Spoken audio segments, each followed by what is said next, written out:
संघर्ष ना तकलीफ तो क्या खाक मजा है जीने में, बड़े बड़े तूफान थम जाते हैं जब आग लगी हो सीने में। नमस्कार, मैं दीपराज स्वागत करता हूं आपके अपने YouTube channel Deepraj sir math में। तो आज हम बात करेंगे कुछ महत्वपूर्ण सूत्रों पर बात करेंगे, जैसे कि आयत का क्षेत्रफल, आयत, वर्ग, वृत्त, घन, घनाभ, बेलन, शंकु के बारे में पढ़ेंगे, छिन्नक के बारे में पढ़ेंगे, अर्धगोले के बारे में पढ़ेंगे और संपूर्ण मतलब पूरे गोले के बारे में पढ़ेंगे। ठीक, तो इन सूत्रों पर आज बात करेंगे। ठीक, घन, घनाभ, घन।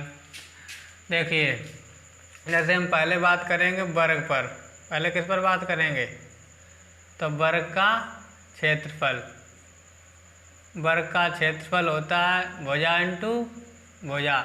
वर्ग किसे कहते हैं? जिसकी सभी भुजाएं बराबर हों उसे वर्ग कहते हैं। ठीक, वर्ग। ठीक, तो वर्ग का क्षेत्रफल हो गया भुजा इंटू भुजा। अगर हम निकालें वर्ग का परिमाप, वर्ग परिमाप से पहले वर्ग का विकर्ण देख लेते हैं। वर्ग का विकर्ण, तो इसका सूत्र हो जाता है भुजा रूट 2। तो वर्ग का विकर्ण क्या हो गया? भुजा रूट 2। और अगर हम देख लें वर्ग का परिमाप, वर्ग का परिमाप, तो वर्ग का परिमाप का सूत्र होता है 4 गुणे भुजा। वर्ग का परिमाप क्या होता है? 4 गुणे भुजा। तो मैंने ये वर्ग का क्षेत्रफल देख लिया भुजा इंटू भुजा, वर्ग का विकर्ण देख लिया भुजा रूट 2, वर्ग का परिमाप देख लिया 4 इंटू भुजा। तो मैंने वर्ग के बारे में जान लिया। अब हम देखते हैं आयत के बारे में। आयत का क्षेत्रफल, आयत का क्षेत्रफल, आयत का क्षेत्रफल होता है लंबाई इंटू चौड़ाई। आयत का क्षेत्रफल होता है लंबाई इंटू चौड़ाई। तो अगर हम आयत का विकर्ण देखें, आयत का विकर्ण, आयत का विकर्ण का सूत्र अगर देखें तो इसका हो जाता है अंडर रूट लंबाई का स्क्वायर प्लस चौड़ाई का स्क्वायर, मतलब L square plus B square. अगर हम देखें आयत का परिमाप, आयत का परिमाप, तो आयत का परिमाप का सूत्र क्या होता है? तो आयत का परिमाप होता है 2 ब्रैकेट लंबाई प्लस चौड़ाई, 2 ब्रैकेट लंबाई प्लस चौड़ाई। तो आयत का परिमाप हो गया, या लिख लो 2 ब्रैकेट L प्लस B। ठीक, कुछ भी लिख लो। तो मैंने वर्ग के बारे में पढ़ लिया और आयत के बारे में पढ़ लिया। तो अब हम किसके बारे में बताएं? अब आपको हम बता रहे वृत्त के बारे में। जैसे तीसरा डाल लिया वृत्त। वृत्त का क्षेत्रफल होता है, वृत्त का क्षेत्रफल होता है पाई आर स्क्वायर। यहाँ पर आर क्या है? वृत्त की त्रिज्या है, और पाई मतलब पाई एक अपरिमेय संख्या होती है। ठीक, 22/7 जिसका मान होता है। तो वृत्त की परिधि क्या होती है? वृत्त की परिधि, वृत्त की परिधि का सूत्र होता है 2 पाई आर। ठीक, वृत्त की परिधि क्या होती है? 2 पाई आर। अब हम बात करेंगे घनाभ का आयतन। घनाभ का आयतन, घनाभ मतलब जो जैसे जिसकी लंबाई चौड़ाई ऊंचाई हो, घनाभ मतलब जिसकी लंबाई चौड़ाई ऊंचाई अलग अलग हो। घनाभ, घन मतलब जिसकी लंबाई चौड़ाई ऊंचाई सब बराबर हो, उसे घन कहते हैं। तो देखो घनाभ का आयतन होता है लंबाई L into B into H, मतलब लंबाई गुणे चौड़ाई गुणे ऊंचाई। और देखिए, अगर हम पूछ लें कमरे में रखी जा सकने वाली बड़ी से बड़ी छड़ की लंबाई, बड़ी से बड़ी छड़ की लंबाई, तो इसका मतलब या तो हम इसको कह सकते हैं, या हम इसको क्या कह सकते हैं, या ये वाला ये पूछ लिया जाए कि घनाभ का विकर्ण पूछ लिया जाए, घनाभ का विकर्ण। एक ही बात है, या कमरे में रखे जा सकने वाली बड़ी से बड़ी छड़ की लंबाई पूछ ली जाए, या घनाभ का विकर्ण पूछ लिया जाए। तो इसका सूत्र हो जाता है under root L square plus B square plus H square. ठीक है, इतना समझ में आ रहा है? ठीक, डिटेल से हम नहीं पढ़ा रहे हैं, डायरेक्ट सूत्र बता रहे हैं। जिस दिन समझाएंगे उस दिन डिटेल में इनके बारे में बताएंगे कि वर्ग क्या, पूरी डिटेल खोल के रख देंगे इनकी। ठीक, और देखिए अब हम जैसे बता रहे घनाभ का पृष्ठीय, घनाभ का पार्श्व पृष्ठीय क्षेत्रफल, पार्श्व पृष्ठीय क्षेत्रफल। तो पार्श्व पृष्ठीय क्षेत्रफल मतलब उसके चारों ओर की जो दीवारें हैं उनका क्षेत्रफल बताइए, या हम इसको कह सकते हैं कमरे की चारों दीवारों का क्षेत्रफल, या हम कह सकते हैं कमरे की चारों दीवारों का क्षेत्रफल। तो कमरे की चारों दीवारों का क्षेत्रफल होता है 2 (L + B × H। 2 लंबाई प्लस चौड़ाई इंटू ऊंचाई। तो कमरे की चारों दीवारों क्षेत्रफल कह लो या फिर घनाभ का पार्श्वपृष्ठीय क्षेत्रफल कह लो। अब हम देखते हैं घनाभ का संपूर्ण पृष्ठ। घनाभ का संपूर्ण पृष्ठ। घनाभ का संपूर्ण पृष्ठ होता है 2 (LB + BH + HL। तो ये घनाभ का संपूर्ण पृष्ठ हो गया। मतलब इसमें जो नीचे ये फर्श और छत को भी ऐड कर लिया जाएगा, फर्श और छत का भी क्षेत्रफल ऐड कर लिया जाएगा और चारों दीवारों का क्षेत्रफल ऐड कर लिया जाएगा। ठीक, अब देखिए, अब हम बात करेंगे, यहीं पर लिख दें इधर 5वां। अब घन के बारे में पढ़ेंगे। घन मतलब जिसकी लंबाई चौड़ाई ऊंचाई सब बराबर हो। तो घन का आयतन अगर हम आपसे पूछें, घन का आयतन, तो घन का आयतन होता है मतलब भुजा क्यू। घन का आयतन क्या होता है? भुजा क्यू। अगर हम कहें घन का विकर्ण बताइए, घन का विकर्ण, तो घन का विकर्ण हो जाएगा भुजा√3। भुजा√3। घन का पार्श्व पृष्ठीय क्षेत्रफल अगर पूछ लिया जाए, पार्श्व पृष्ठीय क्षेत्रफल अगर पूछ लिया जाए, तो इसका होता है सूत्र 4 × भुजा स्क्वायर। 4 × भुजा स्क्वायर पार्श्व पृष्ठीय क्षेत्रफल। ठीक, अगर हम पूछ लें घन का संपूर्ण पृष्ठ क्या होता है या पृष्ठीय क्षेत्रफल, देखो घन का संपूर्ण पृष्ठ मतलब पार्श्व लगाओ तो 4 × भुजा स्क्वायर लगाना, संपूर्ण लगाए तो 6 × भुजा स्क्वायर लगाना है फॉर्मूला। तो ये मैंने घन के बारे में भी पढ़ लिया। अब हम पढ़ते हैं बेलन के बारे में। अब किसके बारे में पढ़ेंगे? बेलन। जैसे हम इसका चित्र साइड पर बना देते हैं हल्का सा। ये बेलन है, ठीक, बेलन है। बेलन, और बेलन के ये है त्रिज्या, ये है ऊंचाई h। तो देखो बेलन का आयतन क्या होता है? बेलन का आयतन, तो बेलन का आयतन होता है πr² h। तो बेलन का आयतन क्या हो गया? πr² h। अगर हम देखें बेलन का वक्र पृष्ठ, बेलन का वक्र पृष्ठ, तो बेलन का वक्र पृष्ठ होता है 2πr(h)। बेलन का वक्र पृष्ठ क्या होता है? 2πr(h)। और अगर बात करें बेलन का संपूर्ण पृष्ठ की बात करें, बेलन का संपूर्ण पृष्ठ, बेलन का संपूर्ण पृष्ठ, तो संपूर्ण पृष्ठ होता है 2πr और ब्रैकेट में r+h। 2πr ब्रैकेट में r+h। ठीक, और ये बेलन के बारे में पढ़ लिया। अब हम किसके बारे में पढ़ेंगे? अब हम पढ़ेंगे शंकु के बारे में। शंकु के बारे में, जैसे मान लो ये शंकु है, ठीक, शंकु है और ये इसकी त्रिज्या है और इसको कहते हैं तिर्यक ऊंचाई L है और ये इसकी ऊंचाई h है। ठीक, तो देखिए शंकु का आयतन क्या, शंकु का आयतन का सूत्र क्या होता है? शंकु का आयतन, तो शंकु का आयतन होता है 1/3 πr²h।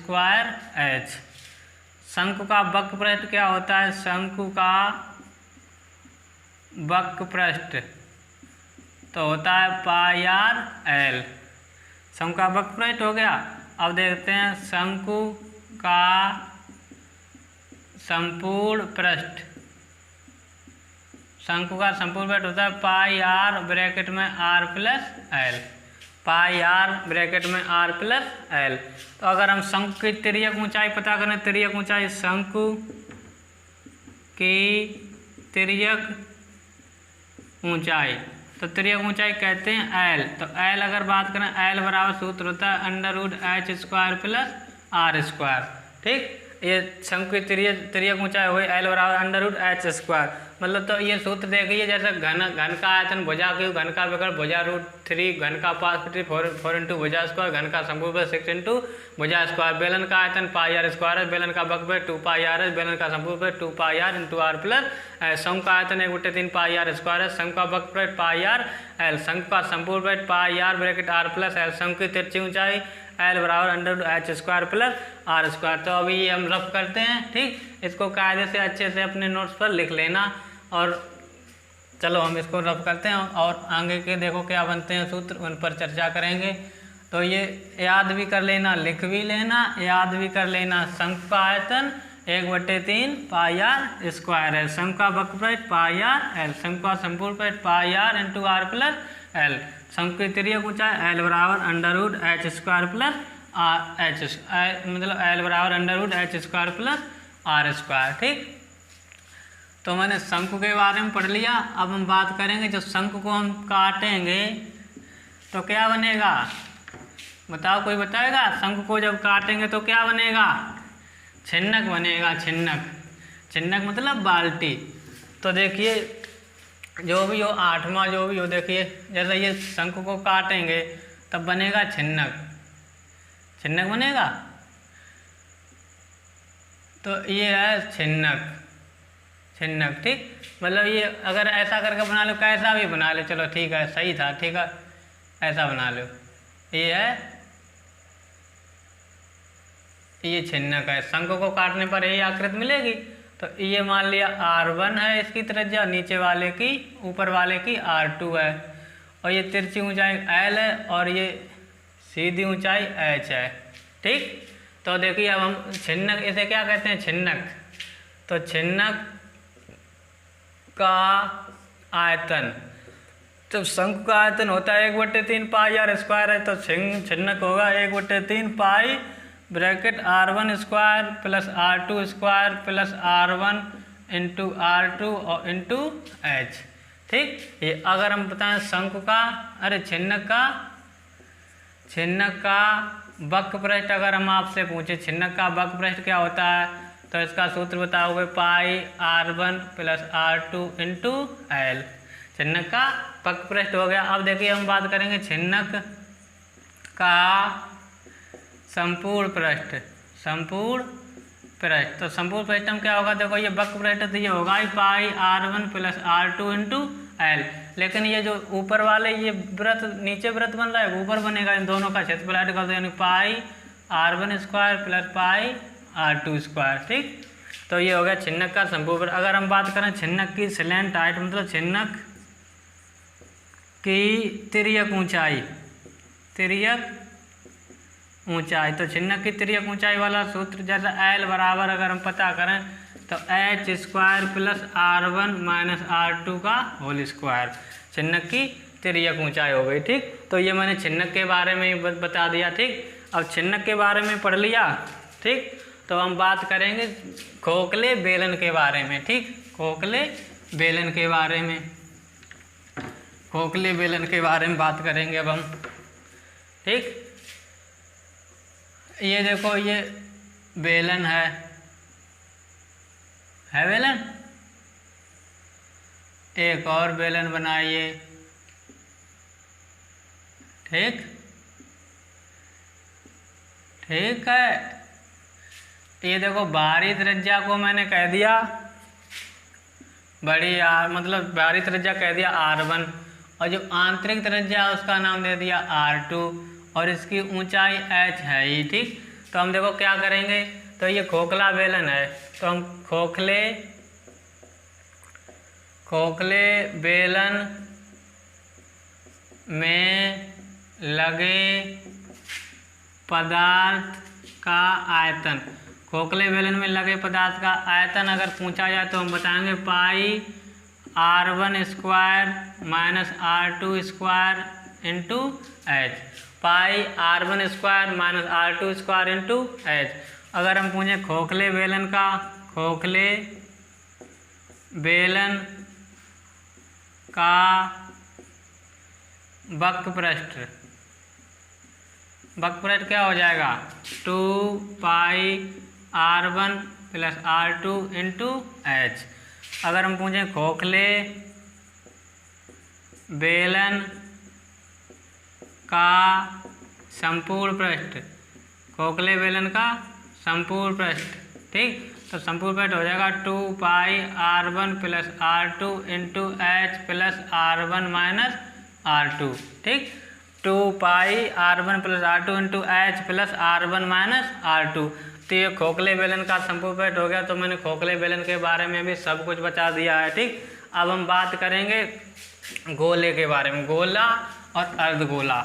गोला और अर्धगोला के बारे में बात करेंगे और यहीं पर सब कुछ खत्म कर देंगे। 9 हो गए। 10वां देखिए, 10वां जैसे ये गोला है, ठीक, गोला, इसकी त्रिज्या कितनी है, r। तो अगर हम गोले का आयतन निकालें, गोले का आयतन, गोले का आयतन, ठीक, तो गोले का आयतन क्या होगा, 4/3 पाई r क्यूब, ठीक। अगर हम निकालें गोले का वक्रपृष्ठ निकालो, या ऐसे पूछ लिया जाए या संपूर्ण पृष्ठ पूछ लिया जाए, एक ही बात है, ठीक। तो गोले का इसे हम कह सकते हैं 4 पाई r स्क्वायर, गोले का वक्रपृष्ठ 4 पाई r स्क्वायर। अब हम 11वां बात करेंगे अर्धगोले पर, अर्धगोले पर, अर्धगोला ये, ठीक, इसकी त्रिज्या कितनी है, r है। तो देखो अर्धगोले का आयतन, अर्धगोले का आयतन, इसका देखो पूरे गोले 4/3 होता है, तो अर्धगोले का आधा हो जाएगा, मतलब 2/3 पाई r क्यूब। अब हम बात करेंगे अर्धगोले का वक्र पृष्ठ, तो ये होता है 2 पाई r स्क्वायर, अर्धगोले का वक्र पृष्ठ 2 पाई r स्क्वायर। अर्धगोले का संपूर्ण पृष्ठ क्या होता है, संपूर्ण पृष्ठ, तो अर्धगोले का संपूर्ण पृष्ठ होता है संपूर्ण पृष्ठ 3 पाई r स्क्वायर। तो मैंने ये सभी सूत्र आपको बता दिए हैं और आप जल्दी से जल्दी इन्हें याद कर लेना, ठीक। तो फिर मिलते हैं अगली वीडियो में जल्दी, तब तक के लिए इतना काफ़ी है। Thank you.